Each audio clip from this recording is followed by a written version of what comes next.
guys, and welcome back to the channel. So today we're going to be replacing the front brake pads and the rear brake pads on this Toyota CHR, and this one has the electric handbrake. So if yours has the same, you will need to do this first. You'll have to jack it up, and there's a nice jacking point in the middle to take the two tires off the ground. And then what we're going to do, we're going to come inside the cab. Is we're going to have our foot on the brake throughout the whole process, and you've got your handbrake light just above my finger there, the P, and you've got the electric handbrake button here. So what I'm going to do, I'm going to put my foot on the brake pedal, and I'm going to come up 3 times. 1, 2, 3, and I'm going to go down 3 times. 2, 3, and hold on the third one. That parking brake will start flashing, and you'll hear the electric nut inside the handbrake depressing, more or less. And when that stops, you'll see your handbrake button start flashing then, and then that's when the procedure's finished. So that's why I said you want to jack up the car first, because the car will start rolling because the handbrake's obviously not on. So this is now in the service mode, and this is how you want to start if you're doing the rear brakes. So I'll start with the rears. We're going to pop the bonnet, undo the cap for the brake fluid reservoir, because what we're going to be doing, we're going to be pushing back the fluid up through the system. So we don't want to create sort of pressure in the system, so we just want a nice open reservoir there to just relieve the pressure and the fluid if it was to come back all the way up to the top there. So that's the first step. The rears, they're quite simple really. Once you've got that electric handbrake off, it is just 2 bolts, I think it is, pretty much, plus the wheel nuts. So locate your locking wheel nut if you've got one, and these are a 21mm socket. So you've got all those nuts off, take the wheel off, and for safety measures I like to put the wheel under the chassis of the car, just in case. It's always a good thing to do safety wise. And now we're going to have a look at these pads. That's what I like to do, because I don't want to use the rewind caliper tool. I've got this pry bar here, just a small one, fits into the wheel arch, I guess. So what you're going to do, you're going to push this brake pad that is closest to the piston at the back there. You're going to push it towards the piston, and then you're going to create a little gap there where you can put your pry tool in and push the pad back towards the caliper. Let me show you that, because it's a one-time deal. And look at the space I'm creating there, pushing the piston back into the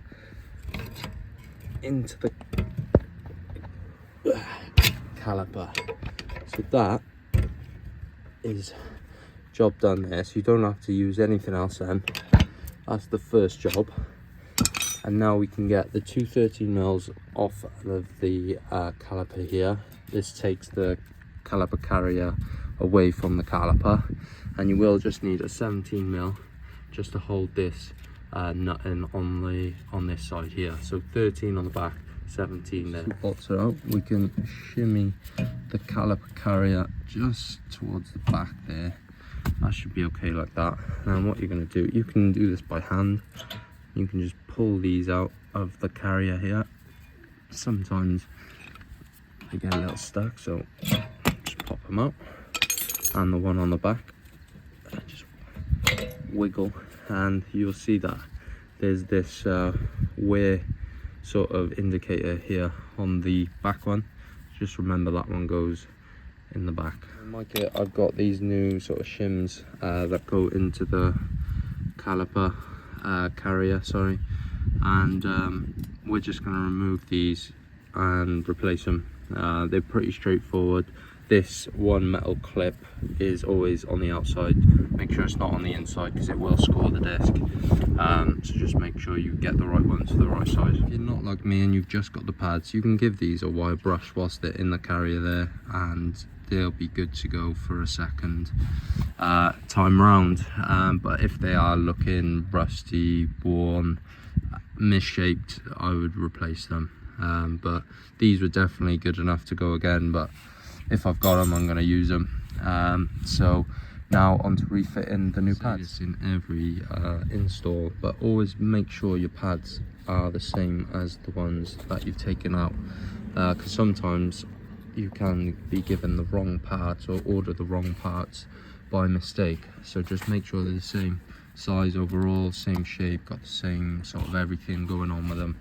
And yeah, time to replace. What I've done is I've dabbed a little bit of copper grease just on the ears, and just one quick little bit on the back side there. So the way to get them in is you want to almost come in, I wouldn't even know what's way, but almost facing you, but on like a maybe 45-degree angle. And you do need two hands, so I'd be lying if I say I could do this one-handed, but you basically want to push it in on that angle. There we are, and it goes in like so. It can't go in just completely the way it is now, as it needs to clear this here, so it needs to go on a little angle, and it helps just slide into the position on the actual carrier itself there. So it's the same on the back side, and then it's time to put the caliper back on. Make sure they're all happy, everything's in place and in line, nothing just looks crooked or you've had to force it in and it's just not gone in properly. Just go back and check the shims, check the pads are the right size, and you should be good to go. So now it's time to get this caliper back on here. Obviously we've wound back that piston there, so it should be slot on job for the new one, and it is. And now we've got the two bolts that we've taken out, and you can use a Torx bit, I didn't realise that. But I've got some Loctite here, which I'm going to put on the threads of these, because it did have Loctite on them from factory, so I'll replace that Loctite. And I'm just going to put a small bit, and I'm going to put these back into the caliper, and the caliper bolts are nice and secure in there. We can put the wheel back on, and it's as simple as that for the rear. Now that you've done everything with the rear pads, disc, whatever you're doing at the back there, we want to take it out of this service mode. So what we're going to do is very similar to what we did at the start. So we're going to go foot on the brake. Ooh. Try that again. It was soft because obviously the pistons are pushing back up to the pad now where we pushed them back so far. So foot on the brake. And what we're going to do, we're going to come down 3 times and then up 3 times, but on the third one hold it. So 1, 2, 3, 1, 2, 3, and hold. So that's all flashing at the moment. Hopefully that'll go solid now. You can hear the motor. There we are. And that should be solid, lovely, and that is solid. So procedure done. And now jack down the car, make sure it comes off and on as normal. So we'll try that out. I'm gonna hopefully start the car. There we are, car started. So now, normally this isn't my car, but apparently if you go into first, it should take off the handbrake automatically. Close the door and fasten your seatbelt. I think it means the bonnet. Right, I'll do it manually. So handbrake's off. Lovely. Now if we go back.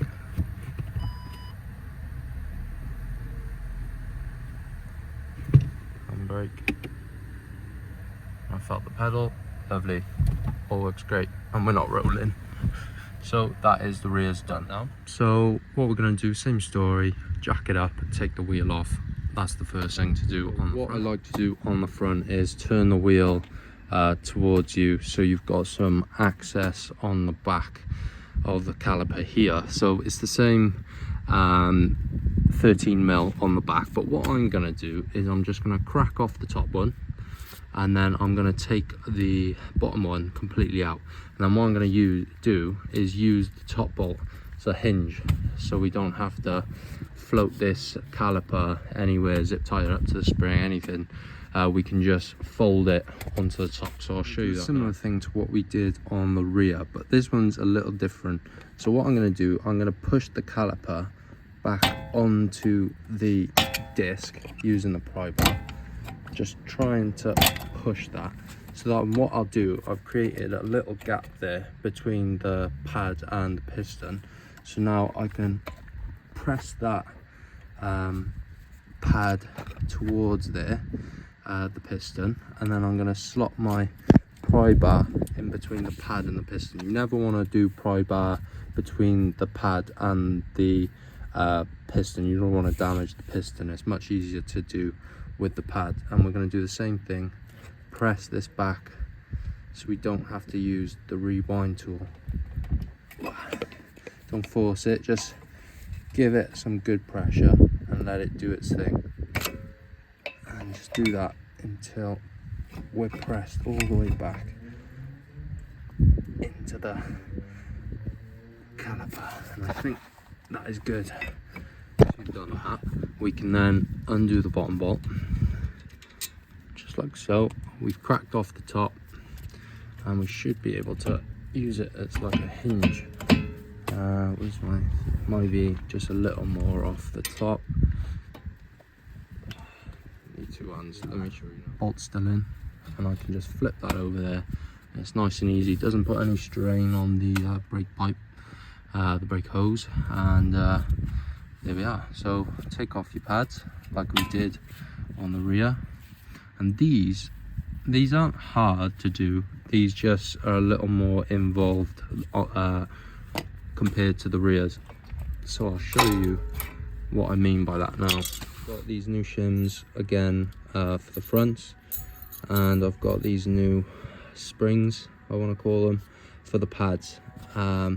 So they're on the pads like this. It's the first set of pads I've seen with these clips, and they go on just like this, and that's the same for the front and the back on the caliper.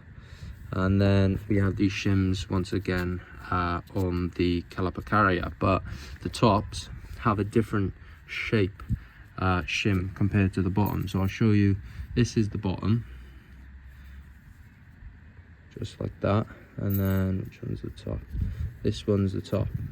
So it's got an extra clamp sort of bend in it on the one side, so don't get those mixed up, and just replace one at a time, so you know you're replacing like for like, instead of taking them all off and then replacing them all, because you might forget or put them in the wrong place. So yeah, I'm going to get these out first, one by one, and then I will put the clips onto the new pads.